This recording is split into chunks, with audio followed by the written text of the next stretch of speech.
गर्म पानी पीने के फ़ायदे। पानी की कमी का शिकार अफराद अक्सर कब्ज़ का शिकार हो सकते हैं। ऐसे अफराद अगर मुनासिब वक्त के साथ गर्म पानी का इस्तेमाल करें तो इससे एक जानिब तो हाजमे में मदद मिलती है और दूसरी जानिब इससे कब्ज़ का भी ख़ात्मा होता है।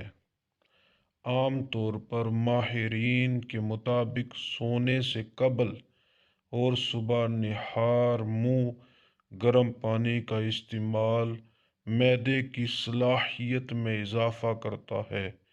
इसके साथ साथ कब्ज़ के मरीज़ों के लिए बहुत मुफीद है।